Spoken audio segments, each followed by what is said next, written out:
আহাদ তিশা যতই চেষ্টা করুক না কেন আখিকে পচানোর, দর্শকের কাছে আখিকে খারাপ বানানোর, আসলে দর্শক কিন্তু আখিকে অনেক বেশি পছন্দ করে।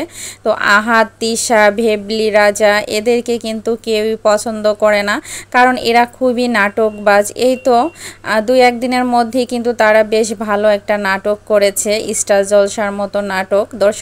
দর্শকরা কিন্তু এটাই বলছে। যাই হোক ভিউয়ার্স, আহাদের এই যে বহু বিবাহ করা, আসলে কি বলবো, আহাদ যদি তিশাকে সত্যিই ভালোবাসতো তাহলে কখনো একটার পর একটা বিয়ে করতে চাইতো না। আর এগুলা যদি ওরা নাটক সত্যি সত্যি করে থাকে, আর পাবলিকরা কিন্তু বুঝে গিয়েছে ওরা এগুলা নাটকই করছে ভিউ বাড়ানোর জন্য, যেহেতু ওদের ভিউ একদমই কম, চ্যানেলগুলো ডাউন হয়ে গেছে এবং চ্যানেলটা আর কি উপরে ওঠানোর জন্য, ভিউটা একটু বেশি বাড়ানোর জন্য এসব নাটক করছে। আর গতদিন যে আহাদ কাজ ভাঙলো, হাত কেটে ফেললো, এগুলাও কিন্তু তার নাটক, ভিউ বাড়ানোর একটা কৌশল। আর তিশা যে ছেড়ে চলে গেছে, বাসা ছেড়ে, এটা কিন্তু সে ইচ্ছাকৃতভাবেই গেছে যে কয়েকদিন মায়ের বাসায় থাকবে, অনেক দিন যায় না। আর এ কারণেই কিন্তু এরা নাটক করছে, দর্শকদেরকে আর কি বোকা বানানোর চেষ্টা করছে। আখিকে অনেক চেষ্টা করেছে সবার কাছে খারাপ বানানোর।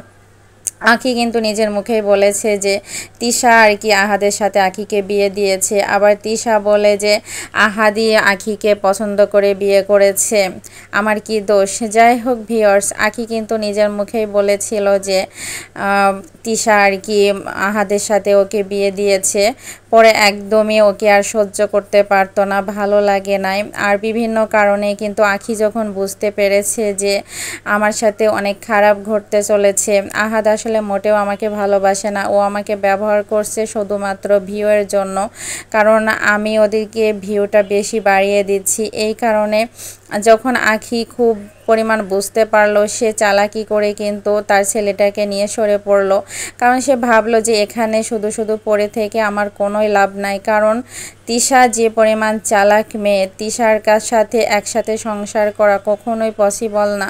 আর আখি এসব চিন্তা ভাবনা করেই কিন্তু ঠিক কাজটাই করেছে। আখির মতো সুন্দর লাইফ কিন্তু করতে পারবে, ছেলেটাকে নিয়ে এগিয়ে যেতে পারবে, কারণ দর্শকরা কিন্তু আখিকে অনেক বেশি ভালোবাসে।